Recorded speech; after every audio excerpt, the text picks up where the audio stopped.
Evening, everyone, and welcome to Planning for Housing in Marin County 2023. I'm Ann Wakely, and I'm outgoing president of the Marin County League of Women Voters. Thank you for joining us for this important and timely discussion on housing in our county. We're excited, and I expect you are too, to hear from our panel of housing experts, Sarah Jones, Barbara Kautz, and Paul Jensen. But first, let me introduce Elisa and Annabelle, who will provide Spanish language interpretation this evening for us. Annabelle is going to explain how to access the Spanish. Thank you, Anne. Good evening, everyone. Buenas noches. Le queremos dar la bienvenida. Yo soy Annabelle Garay y acabamos de escuchar de Ann Wakely, la presidenta de la Liga de Mujeres Votantes. Yo estoy aquí con mi cointérprete Elisa. Vamos a interpretar la reunión de hoy al español simultáneamente. Quiero darle instrucciones para poder seleccionar su canal de idioma para poder escuchar simultáneamente en español. So I will be providing a message in Spanish for folks in order to select their language channel, and then I'll follow up with some additional tips for interpretation. Si ustedes están participando a través de una computadora esta noche, al fijarse en la parte inferior de su pantalla van a ver un globo terráqueo cerca del lado derecho. Seleccionen ese globo terráqueo y seleccionen español. Tienen la opción de silenciar el audio original para solo escuchar a las intérpretes y no escuchar inglés en el fondo. Si ustedes están participando a través de un teléfono inteligente o una tableta o un iPad, pueden tocar su pantalla suavemente ahora mismo y al hacer eso van a ver un menú de 3 puntos. Seleccionen ese menú y verán que los llevará a otro menú desplegable que tiene la opción de interpretación de idiomas. Seleccionen español y nuevamente tienen la opción de silenciar el audio original. Después de hacer esto, seleccionen finalizar o done para activar este módulo de interpretación. Si tienen algún problema, por favor háganos saber en el chat si necesitan ayuda para seleccionar el canal de interpretación. Y recuerden que las computadoras Chromebooks y las llamadas telefónicas al número de Zoom no ofrecen esta opción de interpretación. So thank you again. And for those of you joining us in English, you may select English if you wish to do so by going to the globe icon on the bottom right-hand side of your screen and selecting English. This won't interfere with the presentation or the audio. And you can do so as well on your phone or tablet by touching your screen lightly, going to the 3-dot menu at the bottom of your screen and selecting language interpretation and choosing English and then done. Thank you so much. And if anybody has any questions, please let us know in the chat. And remember to speak at a moderate pace. And I'll turn it back over to Anne. Thank you, Annabelle. Just want to let you know this webinar is being recorded and will be available on our YouTube channel in a few days. And everyone who registered for this webinar will receive an email with the links to the recordings in English and in Spanish. And now it is my pleasure to hand the program over to Kevin Haggerty, who will introduce Paul Jensen, who is our moderator this evening. Kevin is chair of the League's Transportation, Land Use, and Housing Committee, and he is also our president-elect. So take it away, Kevin. Thank you, Anne. It's my pleasure tonight to introduce our moderator, Paul Jensen. Paul Jensen is the currently retired Community Development Department Director with the City of San Rafael. He worked for the city of San Rafael for over 13 years, and before that worked as planner for the city for 8 years. In the intervening 20 years, Paul has a planning consulting business specializing in large development project management, environmental review, policy writing for barrier cities, During this time, Paul provided consultant services for about a dozen cities in Marin County, including San Rafael. Please welcome Paul Jensen. Thank you for the introduction, Kevin. I would like to thank the league representatives for scheduling this forum.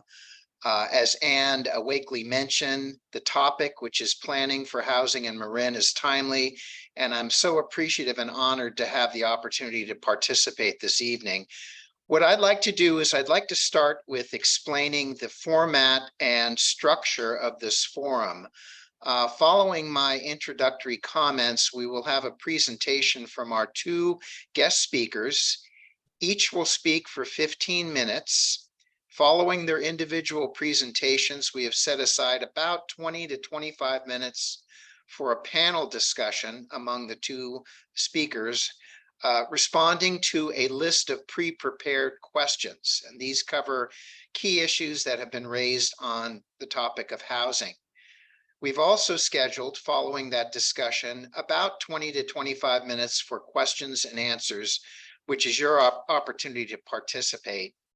And during this part of the forum, if you have a question, we ask that you use the chat feature on Zoom to post your questions, and then we will field those questions for response. And we are looking to wrap this up by 8:30 p.m.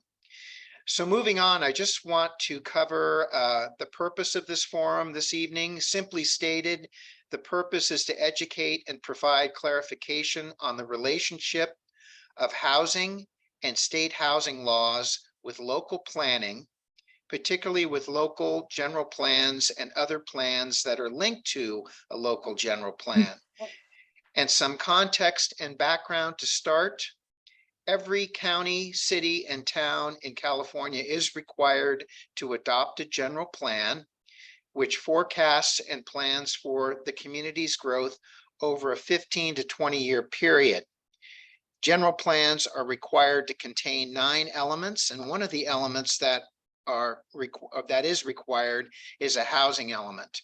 And per state law, housing elements are required to be updated every 8 years and must be certified by the State of California Department of Housing and Development.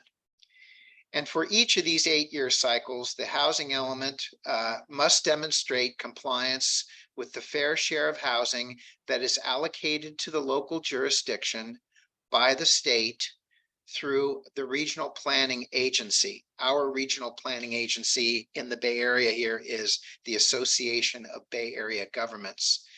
The element also incorporates policies and programs to address housing for all, including those that are unhoused, and particularly housing for low-income households.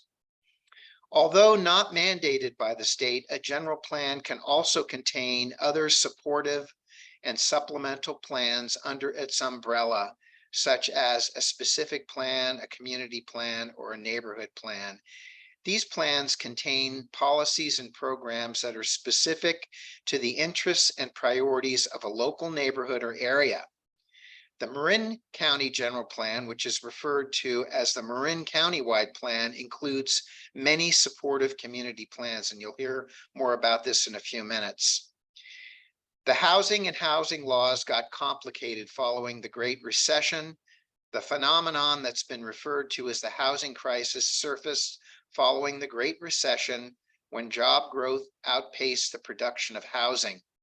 And starting in 2016 and 2017, the state legislature began crafting laws to break down the barriers that stifled the development of housing. And since then, there have been over 100 legislative bills signed that establish new or amended laws to relax mandates and streamline the process for housing development. This blast of housing laws has also included changes that have created far more complicated processes for the mandated housing element update, which you will hear about. These laws have placed a higher level of commitment and accountability for local governments to plan for housing. The housing laws are complicated, and even for the planning professionals and attorneys that have to practice and administer these laws daily, They are still very complicated. And for the public to understand this, it's become a very quick learning curve for most. So what I'd like to do now is to move on to an introduction and summary of our presenters. We are so lucky to have with us tonight two local professionals, and each have valuable information to share. Our first speaker is Barbara Kautz. Barb Kautz is a partner with Goldfarb and Lippman and practices in the area of land use with an emphasis on housing-related legislation, environmental review compliance, and affordable housing. She is the author and co-author of numerous articles and publications related to housing and housing laws. Barb has over 40 years of land use experience. Prior to joining Goldfarb and Lippman, Barb was the Community Development Director and Assistant City Manager for the City of San Mateo, and she frequently attends or actually speaks at conferences and forums such as this on housing issue. Barb received her law degree from the University of San Francisco and holds a master's in city planning from University of California, Berkeley, and is a Phi Beta Kappa graduate of Stanford University. This evening, Barb will cover the legal perspective, which will provide a summary of the key California laws that are specific to general plan housing elements. Our second speaker is Sarah Jones. Sarah is the Community Development Director for the County Marin. And Sarah was appointed as director in April 2023, leading the county's work in planning, building, housing, environmental health, and sustainability. She joined the county as the assistant director in late 2021. Sarah brings over 25 years of experience as a planner to her work in Marin, including 16 years with the City and County of San Francisco. Sarah holds a Bachelor of Arts in Urban Studies from Stanford University and a Master of City Planning from the University of California at Berkeley. Sarah will cover the Community Development Agency Director perspective. She will bring it local by covering the county's recent journey in developing its housing element update related to actions to the countywide plan and plan next steps. So at this point, we're going to turn it over to Barb Kautz. Hi, well, I'm pleased to be here. I have a PowerPoint, so if somebody would bring that up, thanks very much. So I'm going to give a very brief summary of the key laws regarding housing elements. I'm not going to talk about what needs to be in a housing element because the county already has their housing element approved by the state. Congratulations, Sarah. But I want to give just a brief, broad overview of housing element law, and in particular, how it affects the approval of projects on housing element sites, and what happens if the community plan policies conflict with the sites shown in the housing element. But I would like to start by talking a little bit, giving a few facts and figures about what's generally termed the housing crisis in California. Next slide. So you can see from this chart that housing construction has never recovered from the Great Recession, which occurred probably in about 2008 to 2010. Whereas the state had been constructing over 200,000 units a year before, the entire construction crashed. And even after all the laws, this chart only goes to 2019, but last year there were still only 123,000 housing starts. Frankly, it does not seem from much of what I've read that the state can go back to that 200,000 a year housing starts, although that's certainly the goal of the housing elements. In a recent report to the legislature, it was reported that the state had only half the number of construction workers that it needs in order to reach its goals. And of course, with the recent rise in interest rates, I'm sorry, interest rates, it has been much more difficult for housing projects to get started. Next slide. The sad part, and what really makes this a crisis, is how many lower income households are overpaying for housing. If you look at this chart, you can see that 80% of lower income renter households are what are called rent burdened. That means they're paying more than 30% of their income for housing, 80%. And almost half, 49.5%, are severely rent burdened, which means that they are paying more than half of their income for housing. And if you look at extremely low income people, 3/4 are paying more than half of their income for housing. So you can see that there is a huge problem for lower income people. And in lower income in Marin County, for a single person, is somebody making under about $104,000 a year. So we're not really talking about poor people. We're talking about people who, in most parts of the country, would be middle class. But in California, they're paying an enormous portion of their income for housing. Next slide.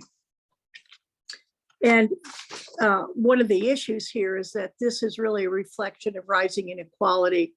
This shows wage growth in higher wage industries versus lower wage industries since 1990. And you can see from this that there has been a growing gap between the wages in the lower wage industries and the higher wage industries. And of course, one of the reasons California has a housing crisis is people just can't afford what it costs to build housing. They can't afford to pay for what it costs to build the housing. Next slide. So as a consequence, the state has been focused on two big goals. One is to get more housing constructed. And so just as an example, the overall goal for the number of housing units to be constructed in the 9-county Bay Area region, ABEG stands for Association of Bay Area Governments, that increased from about 188,000 units in the last 8-year period to over 400,000 units in this 8-year period. And in Marin County, the number of units that the county as a whole needed to plan for increased from about 2,300 units to over 14,000 units. It increased by 6.5 times. Next slide. The state's other goal, which I'm only going to briefly talk about because a lot of laws have been passed to implement this goal, is to make it much harder for cities and counties to deny housing projects. You can see here that what this legislature has intended to do is, quote, meaningfully and effectively curb the capability of local governments to deny, reduce the density of, or render infeasible housing development projects. Next slide. So I'll talk a little bit here now about the key housing element laws. So in unincorporated Marin County, the number of units that needed to be accommodated in the housing element increased 20 times, from 185 units in the last housing element to over 3,500 units in this housing element, requiring a major change in the county's planning and zoning in the unincorporated area. So to comply with the state law, the county found that looking at all the zoned housing areas in the county, it could only accommodate somewhat over 700 units. And so as part of the housing element adoption, it has rezoned sites to allow over 3,200 more units. Even though that sounds like a lot, it's only 10% over the required 3,500 units. Also, the county in order for sites to be considered suitable for lower income housing, which is required, and the county was required to have sites that could accommodate over 1,700 units for lower income households. Those sites all needed to be rezoned to 20 units an acre or more. And to reduce the total amount of land that needed to be rezoned, the county in the central and Baylands corridor rezoned sites to 30 units an acre. Initially, the county could only accommodate about 370 lower income units. And so it's rezoned sites to allow 1,600 more units, again, for a total of over 2,000, but again, not very many more than the 1,700 units that the county's required to accommodate. Next slide. And so to comply with state law, all the sites that are zoned for lower income units have to permit what's called by right development if 20% of the proposed units are designated for lower income housing. So if someone comes in with a 100-unit project and says 20% of those will be affordable to lower income households, then there is no additional review required under the California Environmental Quality Act, fondly known as CEQA. And the county can only require objective compliance with objective design review standards. Another statute states that if the zoning is inconsistent with the general plan for any reason, the project may develop at the general plan density. So again, even if the county had not done the zoning, but had just adopted the housing element, a project would be allowed to develop at the housing element density, even if the zoning had not been accomplished. Next.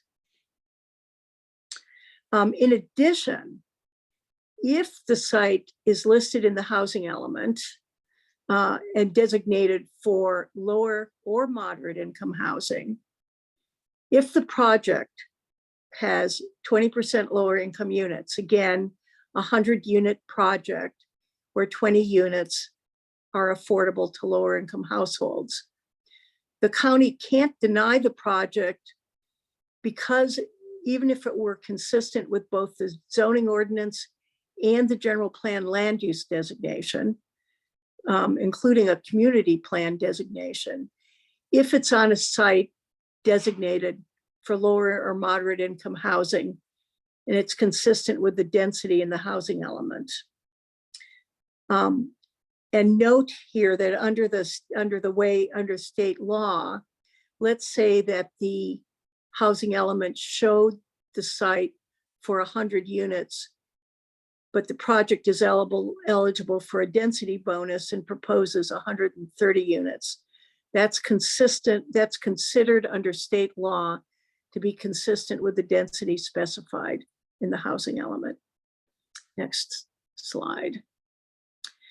Another issue that for the county is that, as mentioned, it needs to accommodate 1,700 lower income units, but it only has capacity for the zone sites would allow about 1,800 units, plus county estimates that there will be 168 accessory dwelling units that will be affordable to lower income households.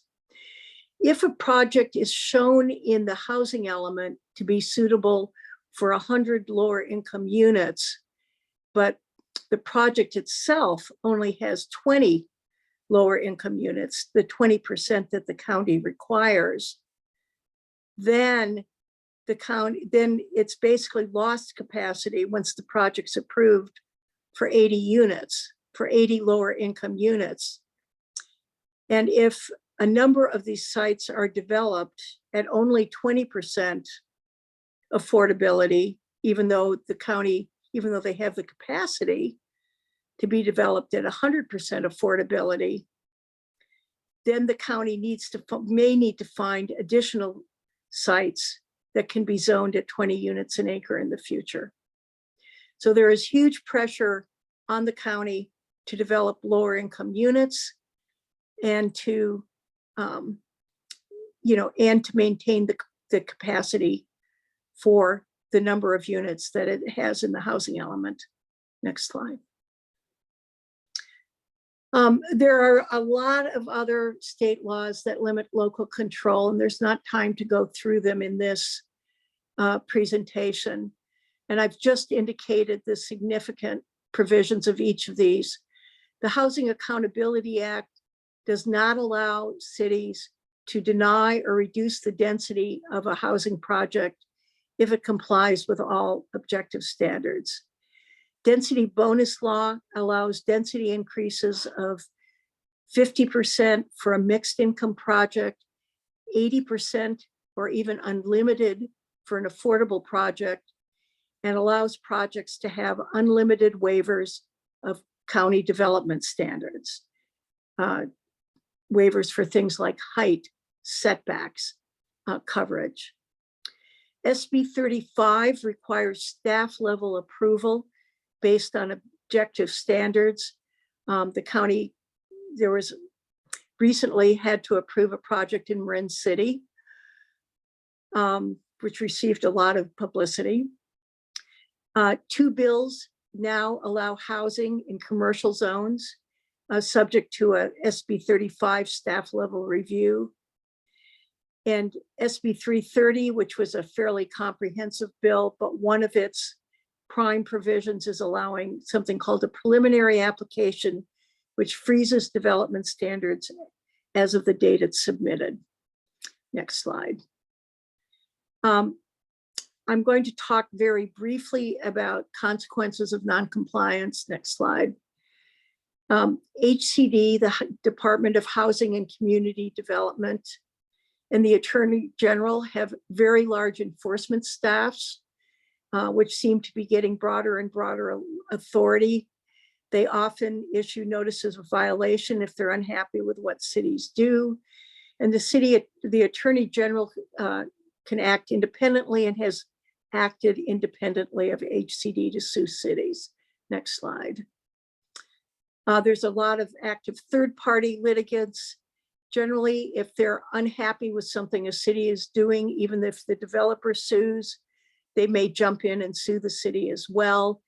They have also sued at least 12 Bay Area cities on their housing elements. Next slide. And in the housing cases in general, the courts have been very pro-housing, upholding the housing approvals. And the county risks by not complying with these, and so do all the cities in the county. Very large attorney's fee exposure, very high defense costs, and possible damages. Litigants often make a takings claim. So with that, I'll be happy to answer questions in the future. That's the end of my presentation. Thank you. Thank you, Barb.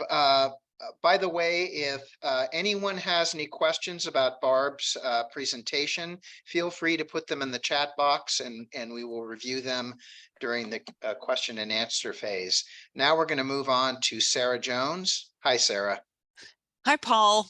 Thanks a lot, Barb, and it's really wonderful to be here tonight speaking with everybody and be here with Barb, who we've been, working with so closely throughout this process and who has really given us some very helpful advice as we navigate this, because as Paul said, this is not simple. So if you could bring up, great. So Dee Dee has brought up my slides. I have a presentation as well, which is picking up kind of where Barb left off and also capturing some of the concepts that Paul started to describe as well. So let's go to the first slide. This one covers what are the components of a housing element, and Barb talked about this a little bit, and I have to say I did get a little bit excited and put our great news on right on this slide right up front, that the State Department of Housing and Community Development has certified our housing element as of this past Monday. And what that means is that they have reviewed our housing element that contains all of these required pieces that are listed here on this slide, and affirmed and confirmed that they are meeting all of the guidelines and all of the requirements that they have. And I put this slide up. I lifted this list directly from the table of contents of our housing element, but I think it's really useful to remind people of what the full breadth of a housing element needs to be. During our process in Marin County, and I think everywhere really, a big focus of the effort that people dove into was identifying the sites that were going to be our housing inventory, and ultimately that many of which were upzoned as part of this process. But as far as Housing and Community Development, or HCD, sees it, all of the parts of the housing element are equally important and particular requirements. And so we put focus into all of those efforts. And actually, you may know that when we first submitted our housing element to HCD after it was approved by the Board of Supervisors, they did not certify it. They said it needed a little bit more work. It wasn't about the housing sites. It wasn't about the aspects of the housing element that got the most focus. It was really about some pieces of our programs on housing, specifically about affirmatively furthering fair housing, or AFFH, which is a very awkward acronym, but it was specifically about wanting more information and more specific goals on that piece of it. And I think if I could kind of summarize Barbara's descriptions of what HCD is looking for and what all of the state laws are kind of driving towards around housing that are really reflected in these housing element requirements. You know, as I see it, and this is my take on it from my experience over the years, that what we are being asked to do as local jurisdictions is to become something that we haven't been before. It's to become housing enablers, and that the state really collectively sees enabling housing as the purpose of the housing element process. And this is something of a shift from the past, and it's not something that most municipalities have really done historically. We have regulated housing, we have managed housing, but our charge from the state has not been to enable housing. That's really something that would only have come from a local policymaker. But now, as we've moved into this cycle of the housing element, it really, the message is we're looking for cities and counties to enable and proactively advance housing. So could we go to the next slide? Sorry. So our next topic is something that Paul described a little bit. I won't get back into it, but it's about setting the stage of what our countywide plan is. And the countywide plan, that's what we call our general plan. I might use that term interchangeably, but we'll usually refer to it as the countywide plan. It's a little bit of a misnomer. Our countywide plan isn't really countywide in that it primarily deals with the area over which we have land use authority, which is the unincorporated area. Although in Marin County, with the number of jurisdictions that we have, the county often does play a role of holding that full countywide perspective. So in many ways, our plan does touch on issues that are truly countywide in nature. The countywide plan that we operate from and is very much something that is a day-to-day use document for us was comprehensively updated in 2007. It is the long-range plan for our conservation and growth in community development in unincorporated Marin County, but it is also the plan that we look to, in a very immediate way. And it has a very strong value system, value foundation that remains today and that I don't see changing, really in its fundamentals in any foreseeable way ever, which is these 4 environmental corridors, the coastal, the inland rural, the city-centered corridor, and the Baylands corridor that characterize different approaches kind of broadly within each corridor to the various characteristics of preservation and development. Very distinct character in each corridor, really focused on preserving open space and focusing on those connected issues of equity, environment, and economy. Next slide, please. So there's then the piece that that Paul gave a nice description of, which is the community plans and the idea of community plans. And as I started thinking about our community plans, and I've really spent a lot of time with these plans during the time that I've been at this county, reading them and looking at all of them. And this slide is probably really, really hard to read. And the point of it is a few things. One is, first of all, there's a lot of community plans. And secondly, I started thinking about the time in which these community plans were prepared and how much the fact of them and what's contained in them is really reflecting where things were in terms of thinking about development and land use and reactions to trends that were going on. And, probably many of you on this call know that there was a real revolution in how people were thinking about development and the environment that started in the early 1970s. And Marin County really was a leader around that. And these community plans really sort of picked up on that trend and that idea. And so our efforts around community plans were really in their heyday in the late 70s and then throughout the 80s and the 90s. And there was focus and work with individual communities on those plans that was very responsive to the pressures and the concerns that were immediate at that time. Then the county pivoted to really, no longer thinking about these issues on a community by community basis, because there were broader overarching issues that needed to drive our development.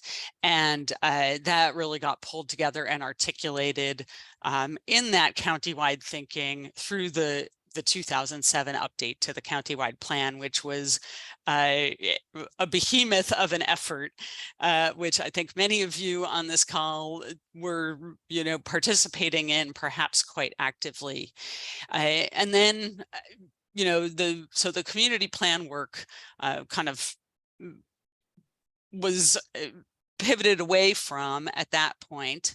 And then, we had this situation where we had this sort of big, visionary, strong countywide plan, and also these very critical, important community plans. And so there was some work that happened in the 2010s at CDA, at the Community Development Agency, to really try to integrate the idea of what was in the community plans and what was in the countywide plan. And then in the later part of the 2010s, some particular areas that had not gotten much focus before, had community plans prepared and community members participating. Those plans look really different than some of the older ones, but really, all of our community plans predate those major changes in housing laws and major changes in our planning approaches that Barb was talking about. So that's kind of where we are now. The plans themselves for them, they really range in what they cover and in the spectrum of, touchy-feely on one end to really hardcore planning on the other end. And for the most part, they are really comprehensive in addressing all of the issues of importance to the communities that they talk about. If we can move to the next slide, we can talk a little bit more about some of those topic areas and what they cover. So these community plans, as I just said, cover a huge range of things, and they have really very compelling visions for the communities that they talk about. And we take these community plans very seriously. They really are very much day-to-day documents that we work with. We consider them in all of our land use decisions and recommendations. If you look at any of our decision documents that come out of our planning department, even if it's for an addition to a single family home or some other really small project, they will reference the applicable community plan policies and talk about how the proposed project satisfies them. And really, in fact, the vast majority of projects that we analyze are single family homes. It is through these single family homes that the community plans are living documents and are put to use daily. There has been a lot of public concern, and I'm gonna, acknowledge that straight out. There's been a lot of public concern about how the housing element and the other changes to the countywide plan that that we recommended at the time of the housing element approval, how those changes might affect community plans. We did bring forward changes to the countywide plan about community plans that specifically pertain to multifamily housing. There has been a lot of concern that that makes the community plans irrelevant all across the board. And I really want to emphasize, and will keep emphasizing, that this is not the case. There are some changes that relate to one piece, and I will talk about that more. But overall, those community plans still remain, as far as I'm concerned, and as far as our staff and our board are concerned, very much the meaningful documents that they have always been. Next slide, please. So I'm also going to talk a little bit about another set of concerns, which is that CDA went farther than was necessary to meet state law in the changes that we recommended in the housing element and in the countywide plan. So I'm going to go a little bit deeper into one of those required components of the housing element that I mentioned in my first slide, and that is the housing plan itself. We need a sites inventory, of course, to show that we have the capacity to meet our regional housing needs assessment. And another really key piece of our housing plan is that we have a whole bunch of policies and programs about the steps that we're going to be taking to actively enable and facilitate development of housing that's consistent with our county's needs. And I mean a lot of things by the term needs. I mean the needs as they're defined by the state, the number, the distribution, the income levels, the focus populations for housing that Marin County needs to support our communities. But we also have other sets of needs in this county that we are trying to reflect and support through the housing plan. And that is to integrate this housing into the physical context of our communities in a way that recognizes our physical constraints here, which are significant, and our values around what we need from the built environment. And so what that ends up getting us to is a plan that promotes housing development throughout the county with a focus on existing developed areas. And this is what HCD wanted to see from us, and also what's consistent with the countywide plan and with much of the vision that's articulated in the community plans. Next slide, please. So there's one area that that emerged about the community plans that we really needed to reconcile in doing this, which is that a lot of them contain text or policy language that would really be in conflict with the housing element and with the housing proposals. And they would also not be something that we could implement under state law. And that was specifically about, you know, really kind of limiting both community-wide and on individual sites housing that could be developed. So the housing element did amp up this level of conflict, especially around the particular sites, but it was a conflict that already existed before the housing element. And our constraints analysis in the housing element noted this conflict.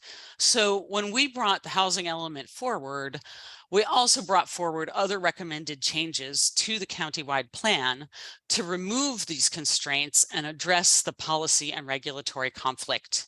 And that was language in the countywide plan about how housing density would be considered for multi-unit development in the community plan areas and in other areas such as the Ridge and Upland Greenbelt and Baylands corridors.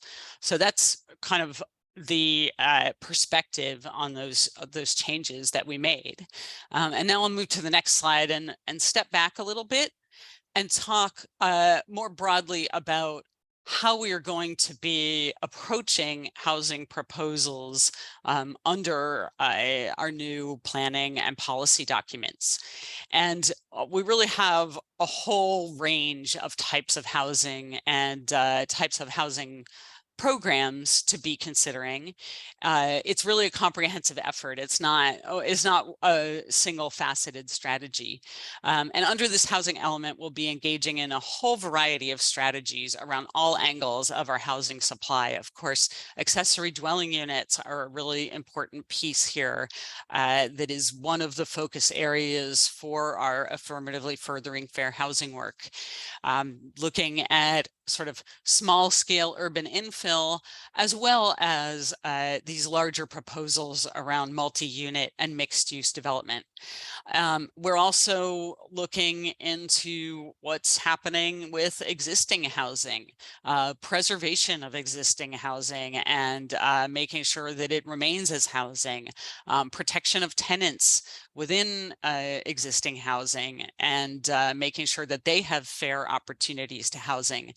And then finally, sort of an angle that I think most people would not really link to housing, which is sort of broader place-based planning, especially in our lower resource areas. So one of the areas that HCD wanted to know more about in the housing element was how is the county as a whole investing in lower resource areas so that people who live in them in a community like Marin City, like Tamales, like Santa Venetia, can be sure to have access to the same kinds of resources and opportunities as people in other parts of the county.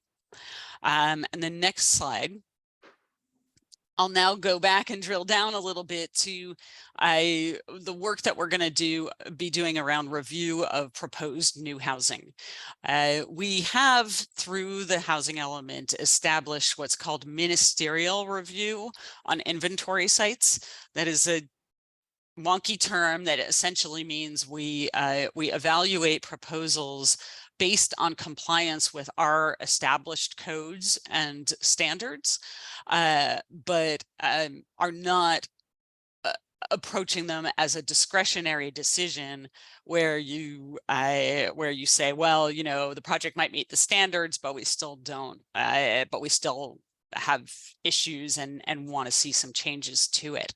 So we are going to be looking at a lot more housing with this ministerial approach, compliance with what's called a form-based code, which is setting out those objective standards for site design and environmental performance. Ministerial review also looks at technical studies of resources, includes all of the review by affected departments and agencies, and really assesses proposed projects in the context of our codes and requirements, like I said. In that process, one thing that we really are considering is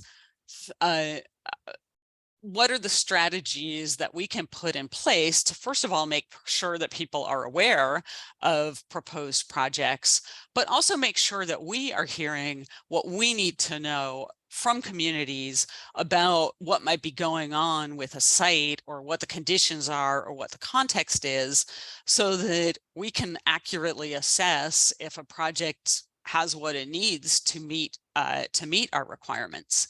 So that's going to be a really important part of this process. There is, another piece of reviewing proposed new housing, which is going back to that issue of the countywide plan and community plans. And, we articulated the language that we did about looking to the housing element in reviewing housing projects, because we wanted to make it clear that we are going to be looking at that compliance with state law. We wanted to be transparent about that and not have confusion.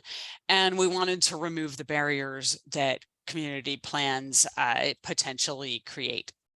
So the next slide, please. What's next? I'm so happy about the certification. I said it twice in this presentation. We are certified, and so now we are in this post-certification phase. We need to make some pretty big early steps that we need to take. Are some changes to our development code, which is what we call our zoning ordinance. Changes to that to better support housing for special populations. And align with state laws. Also changes in parking standards, again, to align with state laws. That's a different part of the code, but these are programs 8 and 9 in the housing element. A real biggie that we need to do is now bring forward to the Coastal Commission amendments to the local coastal plan, so that we're reflecting the housing element in that planning document.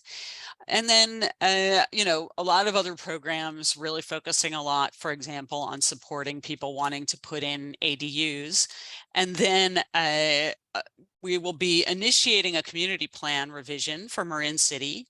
And then finally continuing with key projects. Coast Guard, which is what's shown in the photo here, the seminary project, some of the major projects that we've been working on for a long time. Oak Hill, which is the project in Larkspur near San Quentin. So all of those efforts. And so my final slide, I want to go back to a little bit of where I started and talking about the values foundation that we have. This is the cover of our countywide plan, obviously, and I've always thought it intriguing that it has this photo in particular, which is awesome and gorgeous from the pre-drone days, but also it's showing, of course, the vicinity of Marin which was the proposed community up there in what became, up there in the headlands. And really pushing back on that was a critical moment for planning in Marin that, was about that one project, but also really established this framework and this value foundation of open space resource protection. There's another side to that coin of open space resource protection, which is compact development. And in this housing element, that is the overall vision and framework that we have striven to retain.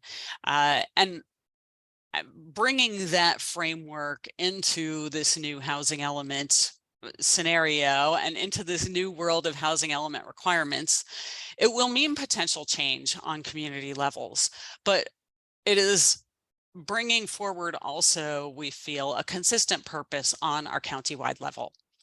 And that's the end. We can go to my closing slide, which is just a photo that I like of our Civic Center. And I'm happy to move into the next part of our presentation. Oh, great, Sarah. Thank you very much. That was a very comprehensive overview. In fact, it did a good job in responding to some of the pre-prepared questions that we had. We're a little behind in our time here. So what I've been doing is I've been fielding some of the questions that have been posted in the chat box.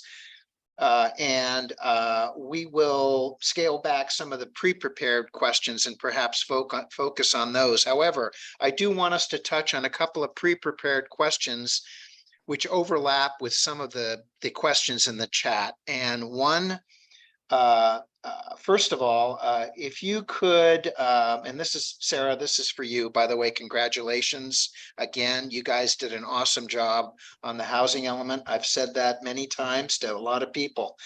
And you covered exactly what the state had issues with, particularly with furthering fair housing.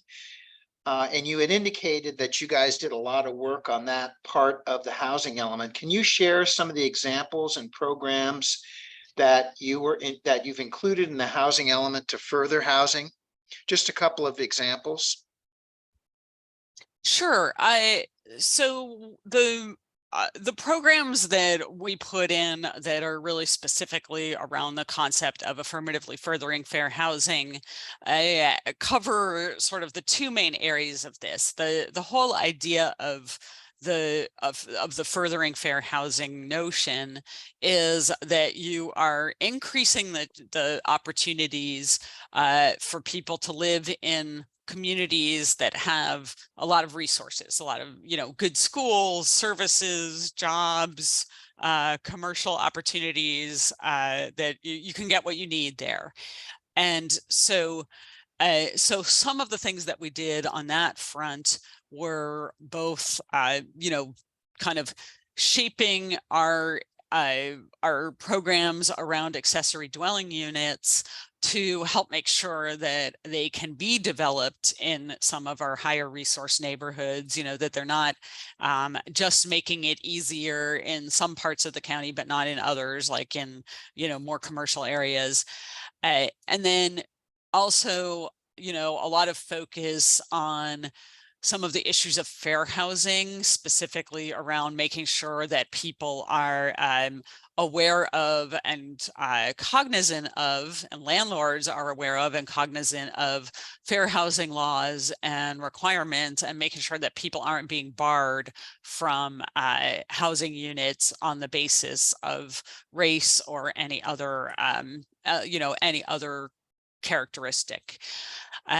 The other side of affirmatively furthering fair housing has to do with lifting up lower resource communities. And that's the part that's really not specifically about housing itself. It's more about taking these places where people live and helping make them stronger, safer, healthier, giving the people who live there better access to services.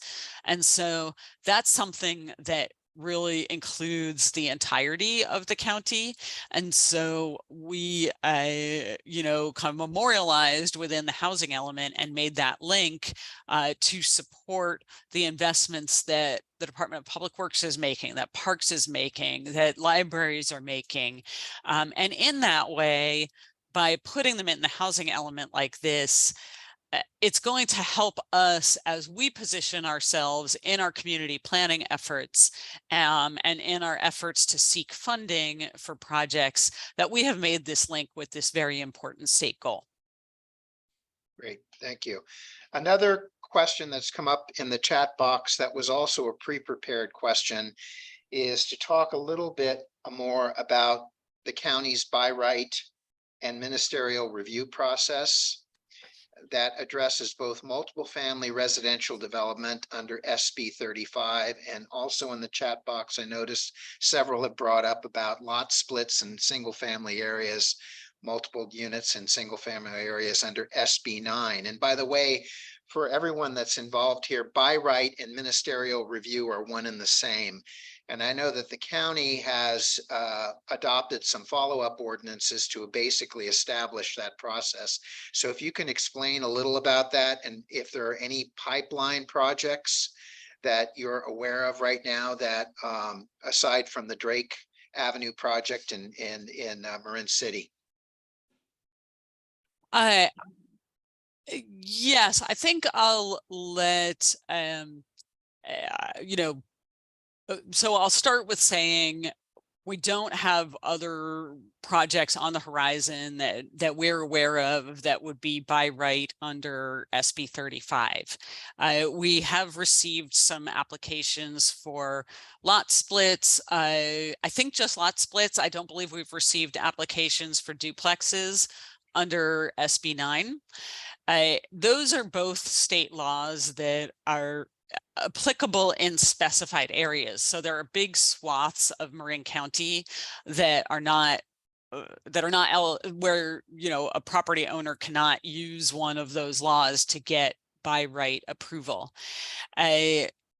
So it's something that, you know, when we did get the project submittal at Drake, we, you know, it was the first one we had, and we really didn't have the kind of robust objective development standards that we have adopted, you know, first of all with an interim ordinance that we passed to get those into place in advance of the housing element, and then further developed through the housing element and through what is called our form-based code that sets out those standards for site development to, you know, essentially make sure that we do have something that we can point to say, if you are proposing development here, this is how we need to see it happen.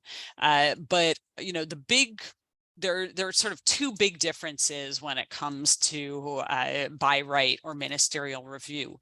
One of them is that there's not further environmental review through the CEQA process. In a lot of ways, CEQA is sort of documenting and memorializing a lot of issues that are reviewed in the development process anyway, by other parts of, by our agency and by other agencies in the county. And so, you know, we are still in a place of being able to capture an understanding of those environmental impacts in this by right scenario. And then the other aspect of by right approval is that it doesn't get considered in a public hearing by a decision-making body, or, you know, or even sort of taking public comment on it that shapes the decision about the project. And that is, you know, that is a key difference. That is why I say that from my perspective, I really want to make sure that we find other ways to capture the knowledge and insight that comes forward in the context of public comment. Great. And I don't know if Barb wants to add to that. Barb's There's like, not no. really there's not really anything to add on the legal side about it. I think one thing, though, that the public should be aware is that through the ministerial process, people can still request density bonuses and waivers. So the state law basically allows any, you know, so despite the counties doing everything they can to have objective standards and stuff, there are developers who have enough affordable housing can ask for those standards to be waived, and only in rare instances can the county refuse to grant those. So that's that's a limitation really on the county's control of these projects and any others.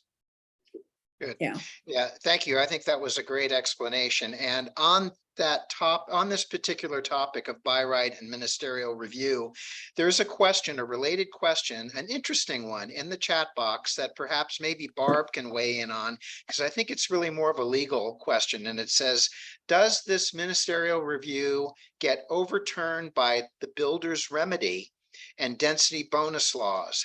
How can the county and community stay involved in the development with all the state laws that benefit the developer? So that's actually a very good question in this topic. Well, as I said, the density bonus statute applies. The density bonus statute applies whether or not the project's ministerial or whether it's discretionary. And the developers have about the same rights in either decision. I'm sorry, in either type of process. So density bonus doesn't really overturn laws, but it allows developers to get exceptions to laws. In terms of the builder's remedy, which has gotten so much press, and I don't know one single, I'll just say this, builder's remedy project that's actually been approved to date. Maybe there has been, but so there's a lot of press about it. I think even if you read the documents that even the developer side attorneys put out, they're somewhat hesitant about using it, but it does get a lot of press. The county has one, I believe, builder's remedy project, Sarah. And that pretty much, the laws of that again apply whether or not the project's ministerial or whether it's discretionary. So yeah, and I would add to that too, builder's remedy, a project that's proposed under the builder's remedy, at least in our framework as we've established it, where it would be subject to CEQA. And so it's not a free pass, essentially, on everything. In terms of the county's submittal, we have received a pre-application submittal for one project under the builder's remedy. That submittal actually came in, after we received the certification from the state. Yeah. And I'm going to move on to a slightly different topic on this, and that is the relationship of housing and the housing laws with topics such as hazards and safety. We had a pre-prepared question. Two people actually sent in questions about hazards and why are we building more housing when we've got issues with hazards in the community, especially with regard to evacuation planning, et cetera. And there is actually a question in the chat box that's generally related about geotechnical issues. And this is actually a good question. And that is, in a county like Marin and other Bay Area locations, we have narrow roads and narrow road systems, which create challenges for evacuation planning. And many of these areas are in areas of hazards. Planning for more housing makes this hazard worse. This issue seems to have been overlooked and not considered. Can you speak to this issue? And Sarah, I know that in tandem with the housing element update, you updated a very good safety element, and you may want to touch on how those two overlap. Yeah, for sure. So absolutely, this topic was not overlooked, and it wasn't even overlooked at the state level. In that another one of the many state laws is that safety elements need to be updated in coordination with the housing element. So it was, in recognition of some of these environmental circumstances, environmental hazards that exist in certain parts of the Bay Area and really throughout the state. We did feel that not only did we need to have these two elements sort of recognizing that that each other existed, but that they really needed to be tied together very closely in Marin County. So we did update the safety element concurrently with the housing element, and did one environmental impact report that covered both of them, because we needed to consider this. And really the safety issues are a very big issue in Marin County, whether housing is developed or not. And we then were able to update the safety element with an understanding of what might be, coming down the pike, or at least what we needed to be planning for on the housing side. Now, it also allowed us to establish the needs and the requirements for new development to be taking care of those issues in the standards and requirements and impact fees and all of those pieces that it met, essentially to not be expanding the burden on existing communities around it. So we now have the ability to create those standards, which frankly are going to drive the feasibility of housing in the higher hazard areas. If a developer needs to put a lot of investment into infrastructure, into on-site water supply, into all of these measures, that's going to make that site more expensive to develop. And we do expect to see that reflected in the development proposals.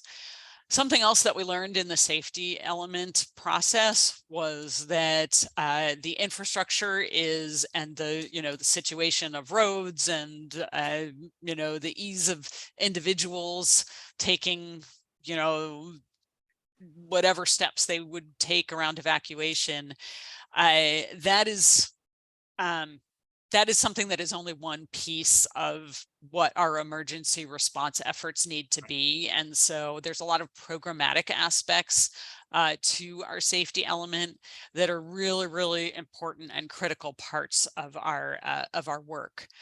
I would add that I think that in addition to the physical situation in Marin, another real challenge around safety is just the fragmentation of our jurisdictions. And that's another thing that the safety element has helped with, is really kind of pulling together a cohesive countywide strategy around this, and taking advantage of and reflecting the work of, for example, the Wildfire Protection Authority that now exists. And so this is something that is very much on our minds and is going to continue to be part of our overall planning.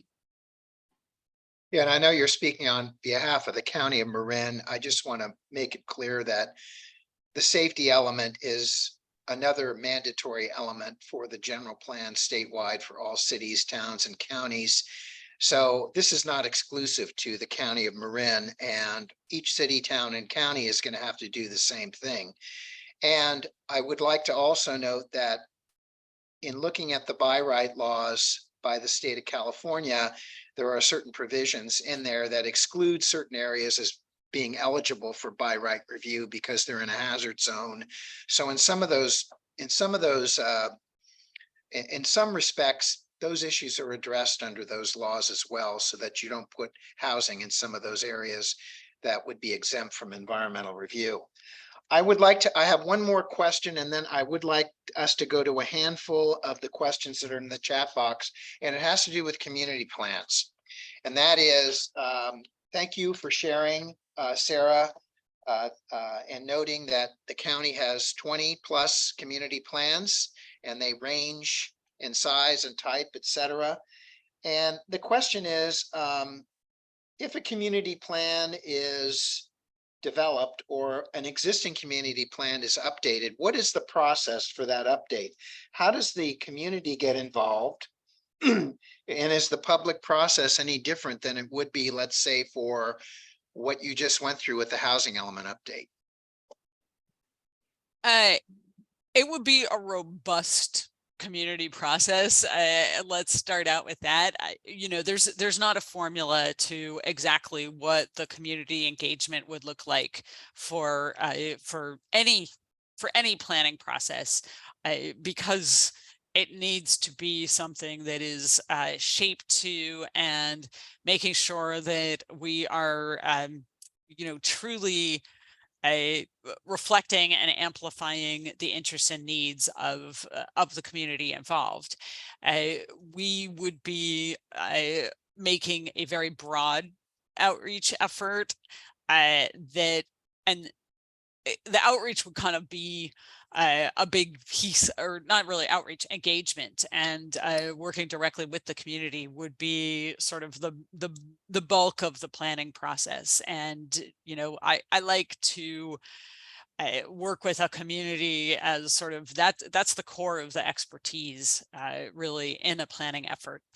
We have adopted, and something that is a very key consideration for me in leading this agency, that we want to make sure that we are focusing on equity in our work, and that the plans that we produce are supporting more equitable, more just outcomes for disadvantaged communities and people who have not been able to have access in the past. And so that's one of the things that our outreach and engagement efforts would look like. You know, I think it would look different than the housing element engagement, only because it is a community versus a countywide plan. It's much more concrete. It's much easier for people to really grip onto it, and it would be coming from a different place in terms of not being driven by the same kinds of externally generated requirements. So, but it's something that, you know, once we start looking into community plans, we would really be opening up the whole consideration and wanting to hear the whole range of the community. Great. Okay. I'm going to go to the chat box now here, and there's some questions that are not covered by the topics and the questions we previously asked. The first is the Coastal Act and Coastal Zone an impediment to housing approvals? That's a loaded question. I'm glad I don't have to answer it. Yeah, right. So I think historically it has been, and you know, the Coastal Act really emerged in part to make sure that you know, that the coast was being retained for everybody to access and to enjoy, and you know, and also to protect the natural environment there. And you know, the Coastal Commission has historically not been very open to housing, and there are also, you know, in Marin, real environmental constraints on the coast. So you know, it's, I think, yet to be seen how the Coastal Commission is going to work with our housing element. We've initiated discussions with them, but you know, they are part of the state government as well. And when California has taken the policy position that there is a housing crisis to deal with, that doesn't just involve the Department of Housing and Community Development. So we've worked really hard to balance and have housing, as I like to put it, land softly wherever it goes. And you know, I hope that is something that's apparent in our work with the Coastal Commission as well. Great. Okay, we have a question, a Senate Bill 9 question, which has to do with the allowances for either subdividing a single family lot or adding housing to a single family lot. And the question is, does that law mean single family zoning no longer exists? Good question. Also loaded. I would say yes. I mean, you know, that was the legislature's point. in passing the legislation. So yes, I mean, for a long time, any single family lot's been able to have an accessory dwelling unit or even two. But with SP9, any single family lot can be developed for 4 total units. Now, density bonus doesn't apply on that, so it is really a limitation to four units. There's various size limits. The units need to conform to all the zoning standards unless they're 800 square feet or less. So there's basically a function, some limitations. But it is correct that any single family lot in the state could be developed for up to 4 units. I would also say, though, that I don't think there've been very many applications in the unincorporated area, Sarah. It doesn't seem to have been used very heavily to date. No, it hasn't, and it's not. We're not expecting a major flood in the unincorporated area for sure. It's not a simple prospect to do this kind of thing. I think that's part of why we've seen a few lot splits, but we have not seen people trying to add a unit that is not something that would fall under our ADU opportunities. Plus, there's a lot of conditions, restrictions, and prohibitions that are built into that law that, I mean, once you go through that checklist, it's probably very difficult to achieve an optimum condition to do this.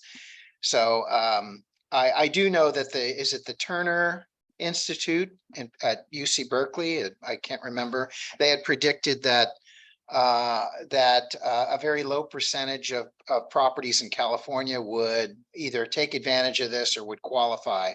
But I don't know, that was some time ago. So next question is, how are ADUs in new housing projects regulated to be low income housing, specifically addressing 1501 Lucas Valley Road, proposed housing with 20% ADUs? Good question. It is a good question.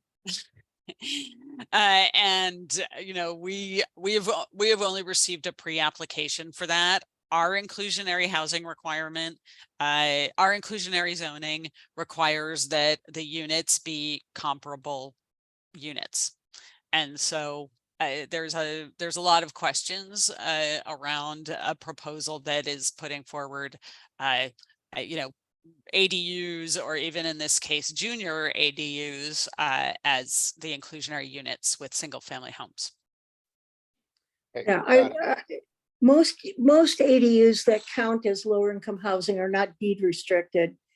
They're basically found to be lower income either because the owner says so, or there's a survey that shows that they're lower income. Where they're proposed for inclusionary units, I'll just talk generally and not in the county. It's been quite problematic because you have an owner, a regular somebody who just buys a house with a unit that is supposed to be deed restricted. So I don't know what decision the county has made, but there's a number of cities that won't allow ADUs to be the affordable units because of these problems about how the owner doesn't necessarily need to rent out the unit. Anyway, there's just a number of questions about using ADUs as the required inclusionary units. And Well, I'm not talking about the county in particular. No, Sarah, just our general experience with this. Stepping back in my work days, working for the city of San Rafael through several cycles of the housing element update, thankfully not this last one, we did a survey of smaller ADUs of under 500 square feet and did a rent assessment and submitted that to the state, and they accepted that as those units being qualified for low income without having to do a deed restriction. So whether that might have changed since then, but we did not do any deed restrictions on small ADUs.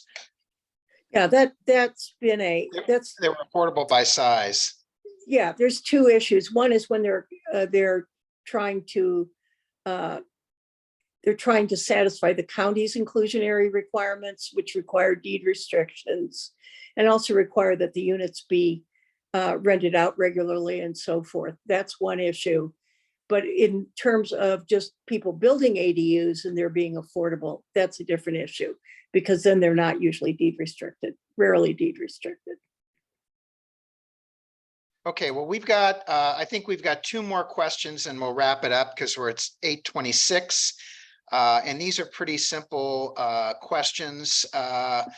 What opportunities will community members have to give input and feedback on sites getting by right development? No CEQA, no public process. Again, a good question. I know that that kind of varies from community to community.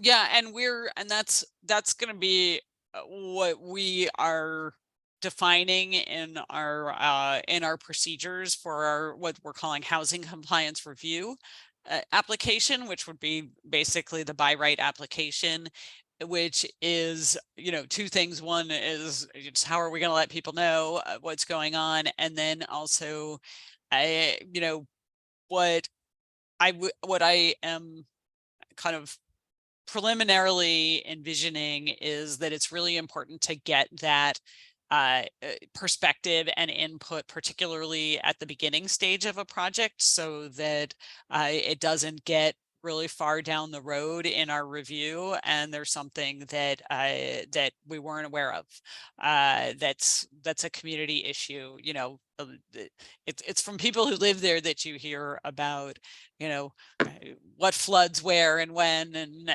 and those kinds of issues that don't necessarily emerge via the kinds of review processes otherwise. And so I want to see that happening early in a process, and that's what we're working towards. Okay, there's one other question, which is a great question to finish out here, and that is, what is the best website to define specific housing laws, reviews, remedies, etc.? Is there a link to share that defines these laws? I'm sorry, I'm laughing because they change every year. Every year, you know, the legislature seems to adopt 20 new laws. So, all right, so my best source, these volumes of planning and zoning laws, which is now a 2-volume set due to all the new housing laws. You can order that from the American Council of Engineering Companies. And the other one, let's see, what other books? There's a, and the other is the legislature's LegInfo website, which also is great for finding out the new laws that are being considered. What are other sources? You can subscribe to, you can get on the mailing list for various legal firms updates. That's actually an excellent source. You know, they publish law alerts and so forth. We do a few. Where else do I hear? Oh, there's a lot of the housing advocacy groups like Housing California. There's a Southern California, I can't remember what their name is anymore. Anyway, there's various housing groups that will put out newsletters. And then if for cities, the California, the League of Cities, now called Cal Cities, puts out information about the new housing laws. But I think you have to be somehow associated with a city in order to be on that list. You could probably get on the Building Industry Association's list. Anyway, those are really some of the sources that we use, but there's no, these days, you know, when I get asked a question, there's very, you might look online to see if somebody's put out a paper about a particular issue, but this really becomes the Bible. And Yeah. the Housing and Community Development HCD Yeah. website has Exactly. Yes. has a bunch of information that Yeah, it's they're good too. trying to make it understandable. I would not necessarily point somebody towards our own county website right now, but we are in the process of a website update and really working hard to make it something that is user friendly and reflecting, like presenting information in a way that people can understand it, which will be a nice improvement.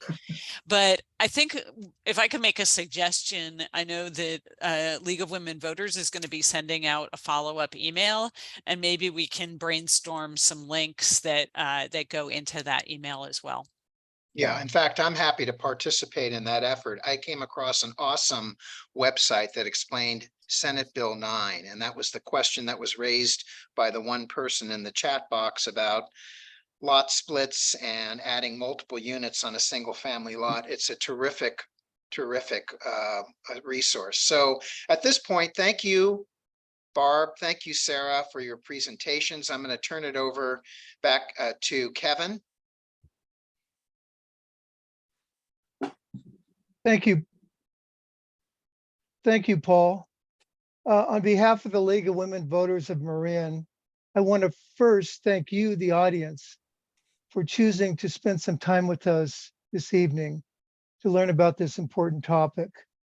And secondly, I wanted to thank our moderator, Paul Jensen, and our panelists, Barbara Kautz and Sarah Jones. As has previously been stated, these sessions are being recorded or have been recorded and will be available on the League's YouTube channel.